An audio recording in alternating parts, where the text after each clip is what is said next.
Fala pessoal, tudo bem? Bom dia a todos vocês. Sejam muito bem-vindos mais uma vez ao canal Minuto da Aprovação. E o assunto que eu vou tratar hoje aqui com vocês é sobre a prova discursiva para analista judiciário do TSE, especialidade jurídica. Olha só, eu acredito que o tema que será trazido na prova vai ser a respeito de direitos fundamentais, garantias constitucionais, garantias previstas inclusive no Código Eleitoral, ou algum tema relacionado a direitos fundamentais e as próprias normas eleitorais. Como assim?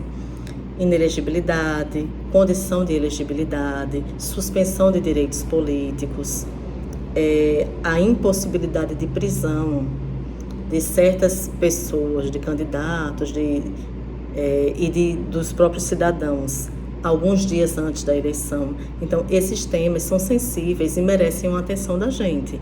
O que eu sugeriria que vocês estivessem assim na ponta da língua, um conteúdo que vocês estivessem estudando bastante, as condições de elegibilidade, quais são as condições constitucionais e as infralegais. Por exemplo, a quitação eleitoral é uma condição de elegibilidade que não está prevista na Constituição Federal, mas se o candidato não possuir essa quitação eleitoral, que consiste em não haver nenhuma multa, nenhuma dívida com a Justiça Eleitoral, decorrente de uma condenação numa ação judicial civil, decorrente de uma reparação de dano, mesmo no âmbito do direito penal eleitoral, se ele não tiver nenhuma falha na prestação de contas relativa à não prestação das contas, porque não se trata de desaprovação ou aprovação com ressalvas. Se as contas do candidato forem desaprovadas ou aprovadas com ressalvas, não tem nenhum problema quanto à elegibilidade dele.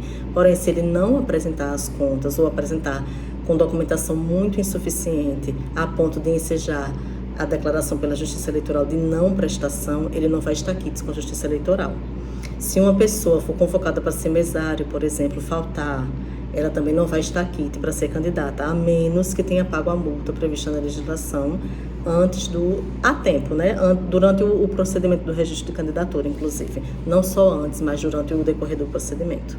A pessoa pode fazer esse pagamento. Já existe súmula do TSE nesse sentido.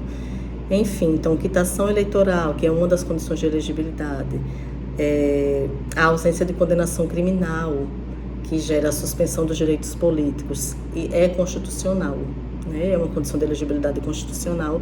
Então, se o sujeito tem uma condenação criminal transitada em julgado, ou uma condenação em improbidade administrativa transitada em julgado, e estiver com seus direitos políticos suspensos, ele não vai ter a condição de pleno gozo dos direitos políticos, então ele não vai poder se candidatar.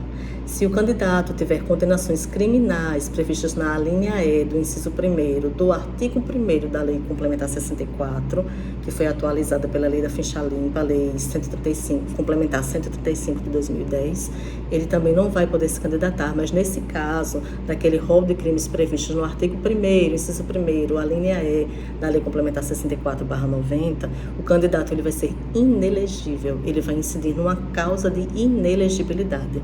Não se trata de uma condição de elegibilidade, ok? Outro tema também que pode ser cobrado na prova, que eu considero relevante, são aquelas garantias previstas para o cidadão e para os candidatos no Código Eleitoral. Tem artigo 234, por exemplo, que disciplina que nos 5 dias anteriores à eleição, nenhum cidadão poderá ser preso, salvo em flagrante delito. E também há uma garantia de 15 dias anteriores à prisão para os candidatos, por exemplo. Eles não vão poder ser presos nos 15 dias que antecedem as eleições. Salvo engano, tudo isso aí está contido no artigo 234 do Código Eleitoral. Confiram essa norma. Então, esses pontos são muito importantes para você que vai fazer uma prova discursiva. Podem ser cobrados, obviamente, também na prova objetiva.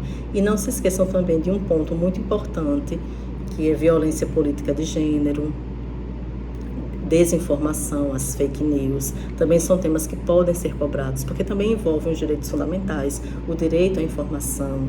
A violência de gênero envolve o direito da participação política da mulher, né, a capacidade ativa